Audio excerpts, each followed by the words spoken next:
अंतर्राष्ट्रीय लेन देन का एक तो डॉलर और दूसरा तेल।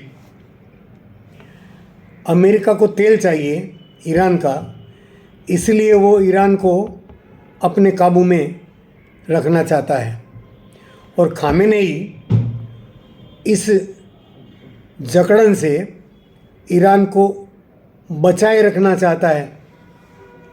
लेकिन इसी संघर्ष में खामेनेई डॉलर के शिकंजे से बाहर आना चाहता है, तो उसके रियाल की कीमत जो है वो मैंने बताया जैसे पिछले 2-3 वीडियोस में कि $1 के बदले डॉलर के सामने रियाल जो है वो लगभग 10-15 लाख 15-20 लाख 15-20 लाख रियाल दे करके $1 खरीदा जा सकता है।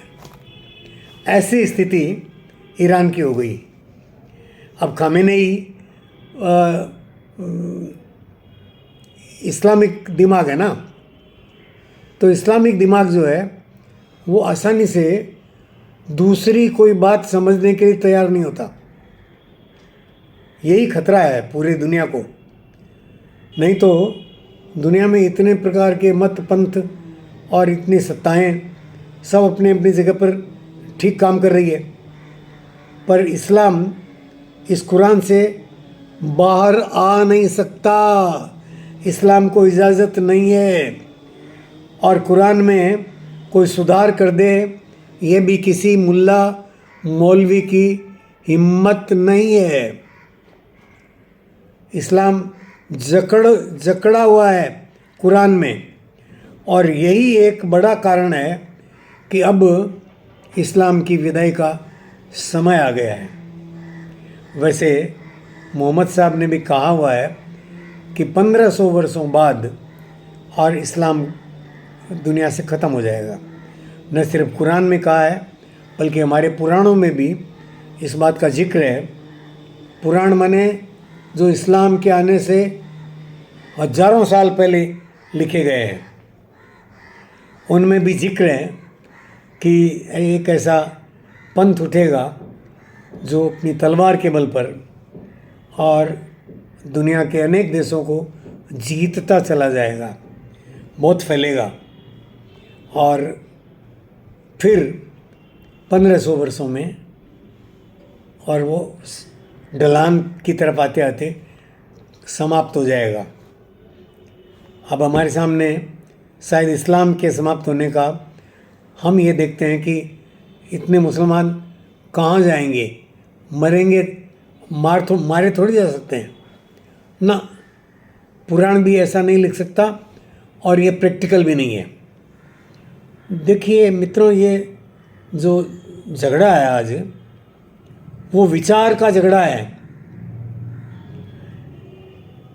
ये जो इस मुसलमान ने अपने हाथ में तलवार या बंदूक या बम ये रखा हुआ है, ये वो हाथ को तो गाइड कर रहा है वो विचार।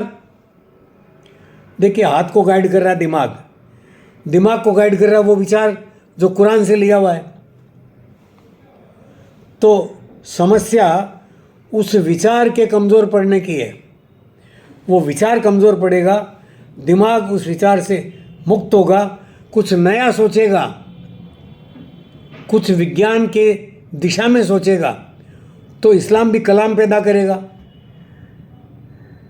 इतना बड़ा साइंटिस्ट कलाम, वो तो इस्लाम में से ही निकला।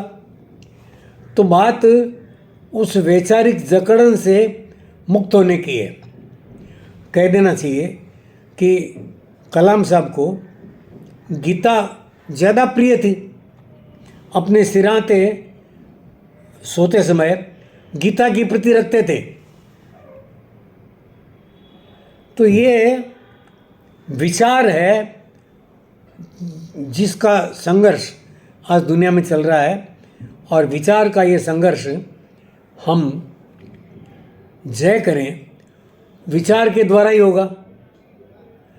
इस नाते जो हिंदुत्व या सनातन जिसे आजकल ज़्यादा कहा जाता है, ज़्यादा स्वीकृति में है, ये सनातन संस्कृति का जो अजेयता का सूत्र है वो सर्वे भवन्तु सुखिनः सर्वे सन्तु निरामया, सर्वे सन्तु निरामया।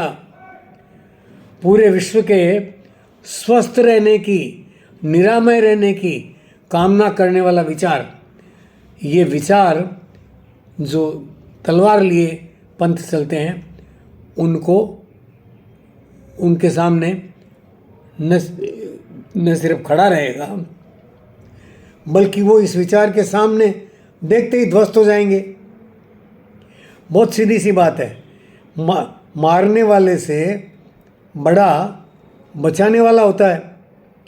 जो शुभकामना रखेगा उसका कद ज़्यादा बड़ा होगा, ये बहुत स्पष्ट रूप से समझी हुई बात है।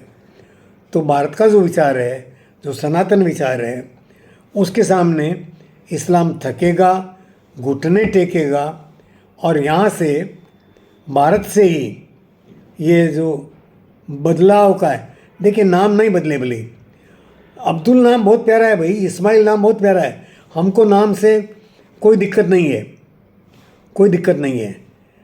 लेकिन तुम तलवार लेकर के सामने मुझे कहोगे कि तुम भी मुसलमान बनो, ये कैसे चलेगा?